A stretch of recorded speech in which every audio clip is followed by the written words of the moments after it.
guys, this is Orsi and this is going to be a second attempt of filming a decluttering video. I went through all the decks that I have that I knew that, you know, was some sort of a purgatory box, and I explained why I think I want to keep them or I didn't want to keep them, but unfortunately I didn't realize it, but there was some audio issue with the recording.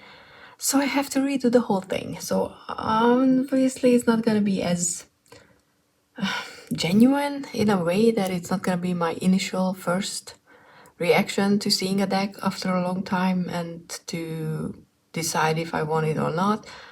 But I will do my best to explain why I'm letting go of the decks that I'm letting go. I know that I had an intro for the previous one where I explained how much shame I felt around letting go of decks that I got as a gift, because I felt like, and it's very hard not to feel like I'm being ungrateful for people who actually spend their money and you know, resources on sending me decks or gifting me decks. But then I was watching other people doing decluttering videos and I realized that just because, you know, if I'm telling other people to let go of gifts that I gifted them, or if they got it as a gift, then I can't, you know, say to myself that I should hold on to them. You know, same standard should apply to decks that I have, that I tell other people to have, if this makes any sense. So hopefully I'm gonna cut this one into 3 parts, because it was about an hour and 20 minutes altogether last time. I'm assuming I'm gonna be quicker with things, but you know, I like to talk, so who knows. But just a disclaimer, none of these decks are wrong or bad or anything like that. There are decks that I really wanted to work with, there are decks that I work with that I'm not working with anymore, and there are just decks that I got because it was an impulse buy, and they are just not for me. It doesn't mean the decks are bad, it doesn't mean the creators are bad, nothing like that. It's just, you know, I find decluttering videos useful because people talk about decks. They talk about what they like in that deck or what they don't like in that deck.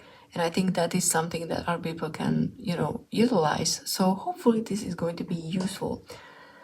And everything is going to be listed somewhere on either on Instagram or Facebook or somewhere. So if you see something that you would like, feel free to reach out, either in the comments or send me an email or something like that. Or, you know, like I said, DM me on Instagram, because probably the videos are gonna go up sooner than I have the time to actually sit down and type in the deck names and put them somewhere. So if there's a deck that you really want and you know you would like to get, because I have a few out of print decks, I think 2 or 3, or if you live in Hungary or within the EU and you think that the postage is not gonna be horrible, do let me know, and you know, I'm happy to accommodate your interest. But yeah, so let's start with something that it shouldn't be a surprise. It's the Oceratero. I talked about it previously. I bought this deck as my Christmas deck. Not last year, I don't think, but before, or is it? When was this released? Okay, I have no idea. Okay, it's 2021, so yeah, I bought it in 2021. I wanted this to be my Christmas deck. I still absolutely love the art style. I think the artist Josh Tufts is absolutely wonderful. I mean, it makes me sad that this deck wasn't what I was hoping it to be, but for me it doesn't work. I know for people the differences with this deck are working. For me, the fact that the pages, the knights, the queens and the kings look exactly the same, just different colorization and some different, there's not a lot of difference on them. You know, like look at those 2 knights, they are not different enough for me to be the same for the different suit. I'm not saying it's you know, it's not, it's just for me that didn't work. Also, in this deck, the High Priestess is the one connecting the cards, not the Fool, and for some reason that didn't work either. I work with the Fool's journey, like the Fool going through those cards, meeting with the people in them. This is how I read tarot. It's a unique way, it's a new way, it's different, but for me this was more about an actual circus act than a tarot deck. So, you know, it's just difference in what we want from decks. But this one was something that I talked about, just didn't have time to put it up anywhere. Next one. This was also a gift.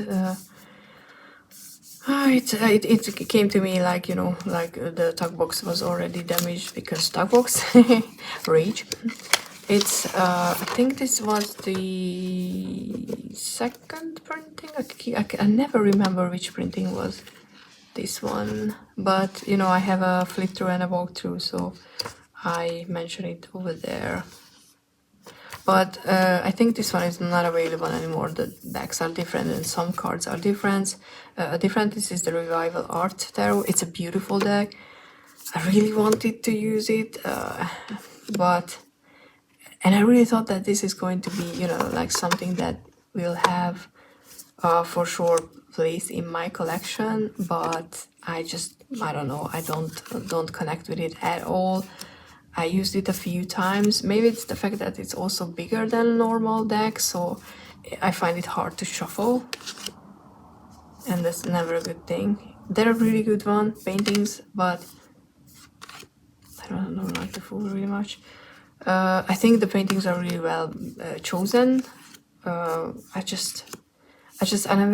since I had, I think it's one of the reasons why ever since I had the Majestic Earth, which is also paintings but less humans, I'm reading with that one, and this never gets out, so I definitely want to find someone who would appreciate it, because I don't want it just to be in a box somewhere in a shelf.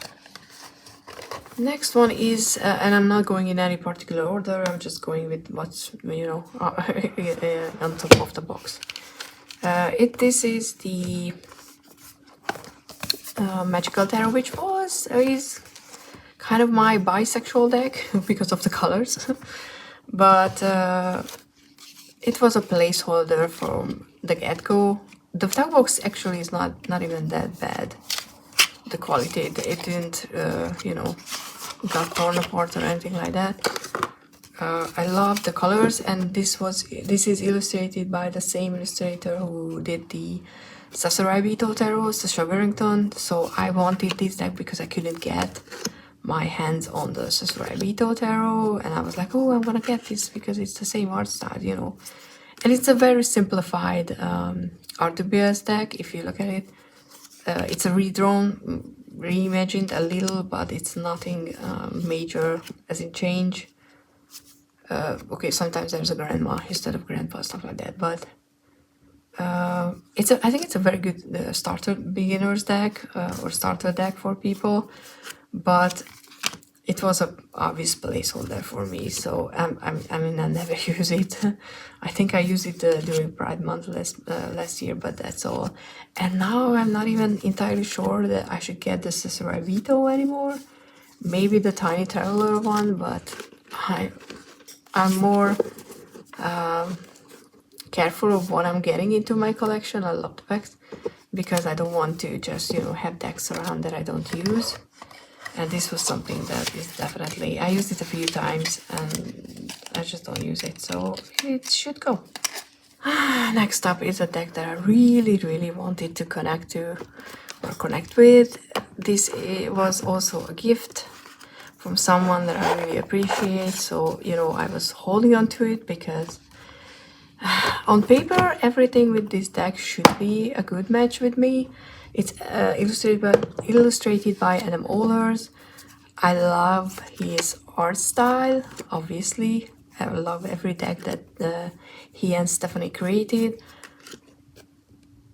But, and you know, the cats look like cats that I see cats. I mean, my cats look like this, so this should have been something that connected well with me. Yet I just think the fact that cats do stuff like this is Puss in Boots, I'm assuming. But, you know, okay, cats can sit somewhere not next to fire for sure, but like do stuff like that. But the Emperor as a fat cat who's served by a squirrel, I think my problem is that, you know, they act like humans too much of the time, or have wings and stuff like that. And I don't want my cats to have wings, I guess. They're not exactly acting like humans, but it's too close to something like that. And I don't like that. I don't know, I can explain why. But like I said, I tried. I worked with this deck. I did readings, and I never felt the connection. Plus, because it's an Adam Waller's deck, as in illustration, I always expect to feel the quality of the card that I have with the Ocean Tour, Smokesh Numbers, and now with Thistletown, even with the prototype. And I know it's not fair. You know, this is a mass market edition. Those are indie decks, but I can't help to always feel a little bit disappointed when it's beautiful. But the backs are beautiful. When the quality of grabbing the deck is not bad, even though not as good. Even though I like Llewellyn decks, but when I have something like that to measure against, this deck has no chance. So I'm really sad, but I need to let it go. Next up is the Lorenzie Tarot. If you've seen my first impression, then you think that my first impression wasn't as good as I was expecting. This was another birthday deck buy, which I can't seem to get it right. Every time I buy something for myself for my birthday, I end up letting it go. Or as a gift for myself. So maybe I should just stop.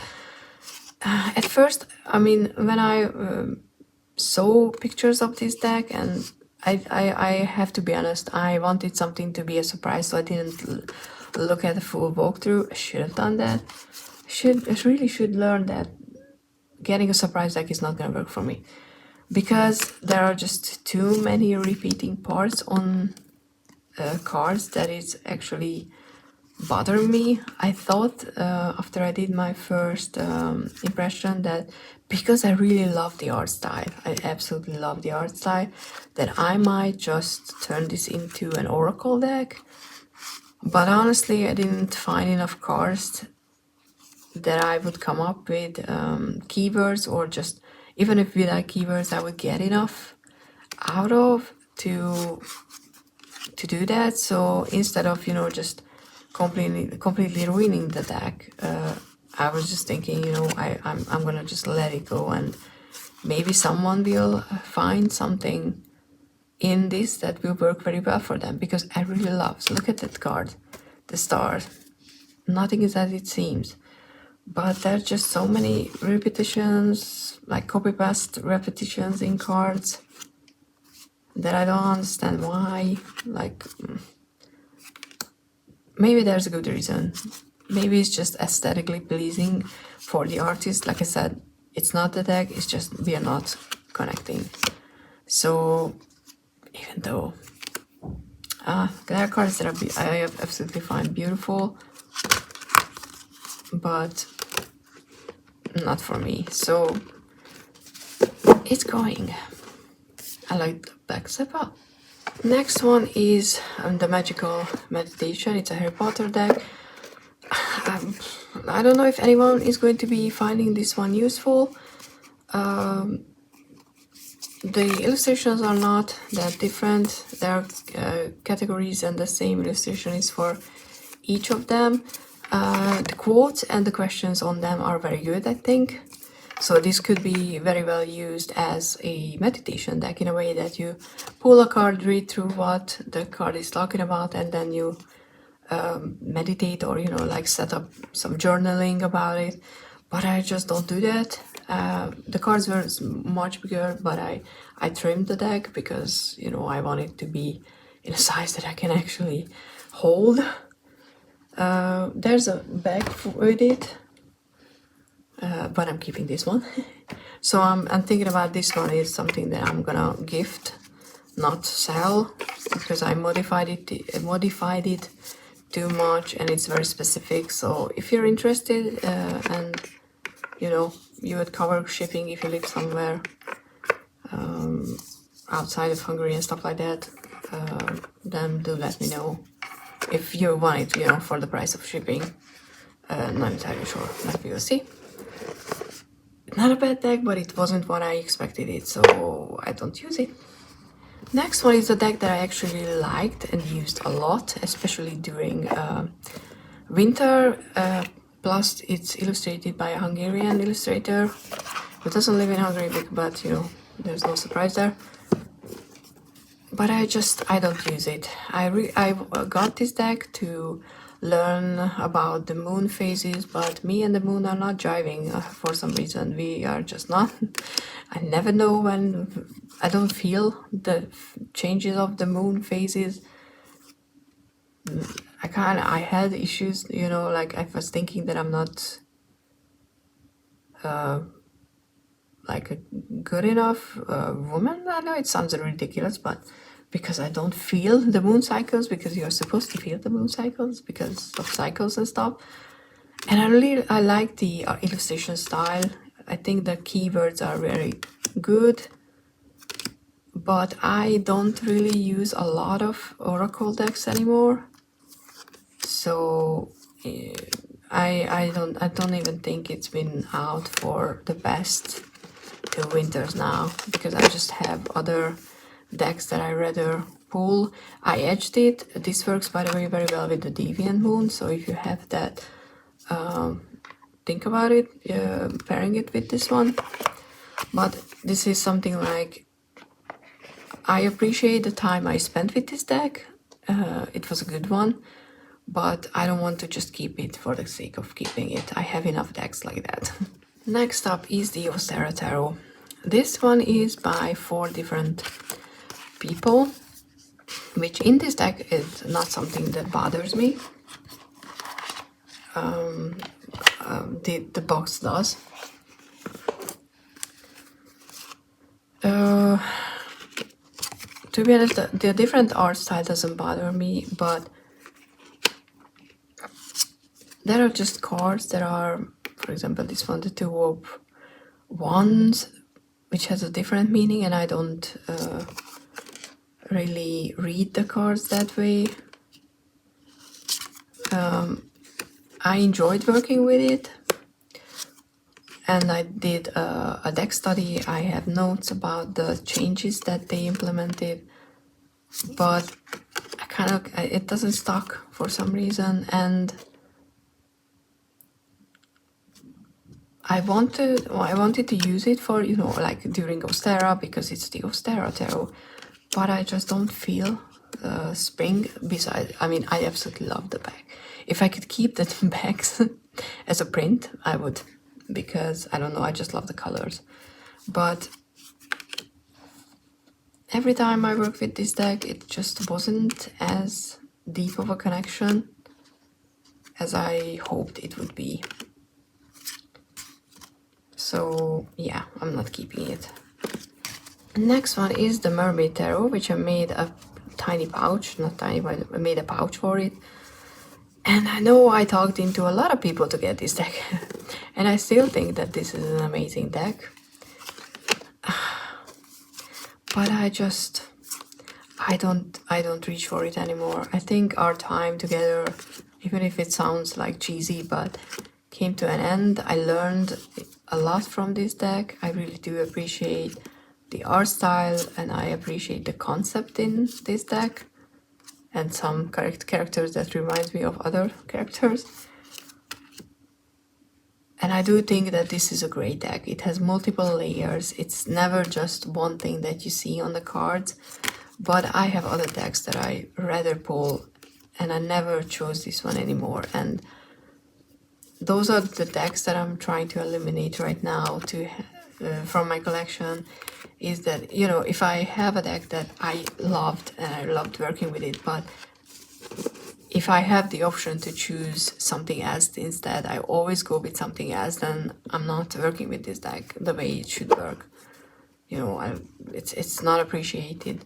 And I edged it in different kind of shades of green. I mean, it's the same for each card, but it changes, like the moss. And I think I'm going to give the pouch with it if whoever wants it, because it's color coordinated. So yeah, I'm actually kind of sad, but I never really thought about getting this deck out for more than a year now, so there's no point keeping it. Something like that is the Shadowscapes. This was it's still the Hungarian edition. I trimmed mine and I was very pleased with the result. I think the purple edging is just perfect for this deck. I trimmed it and because I was sure that I'm gonna learn each card and know what they are without the Hungarian titles. That's not true. So I redid the titles in a shortened way. So for example, this is the W5, it's the 501s. Okay, what is this? This is the star. So oh yeah, there's the 17 with no Roman numerals over there. Because majors, you know, have Roman numerals like that. That as a phoenix, I think is perfect. But I just don't use it. Honestly, I never use it. So I don't know if anyone is interested in a modified version, but it's gonna be, you know, available. If you don't really do like the art style and the size now that it's been trimmed and the color, but I just don't use it, so we will see. And I think that's just going to be the last one for this batch. Is Kyle. It's a Gateway of Light activation. I think it's a beautiful deck. I really do like Kyle. I think he's a wonderful, but I just don't use this deck. I think it's because it's part of the Starseed line of things, and I'm more connected or feel more connected to earthly things, which was a surprise to me, to be honest, because I was always an airhead, so I expected the idea of Starseed and Lightworkers and stuff like that work very well for me. But I feel more connected to cards like Gaia Gateway activation. I don't like cards like this one, and I don't really even like the descriptions under the titles are really good, but look at this inner earth. This is beautiful. But I just, you know, it's too Star City in a way, or Angelic, I don't even know. Oh, look at that. So there are cards that are absolutely beautiful, and I really appreciate them being how they are. But there are cards that I just feel nothing, not connected at all, and most of those cards are like that. So even though I really wanted this deck because I was sure that this is going to be something for me, it's not working, and I never feel the need to pull it out. Every time I look at the box, I feel like, oh, it's beautiful, because it is beautiful, but I'm not using it, so no point keeping. So yeah, this is the first batch. I'm gonna post these videos close to each other, so look out for the next one if you're interested. Bye!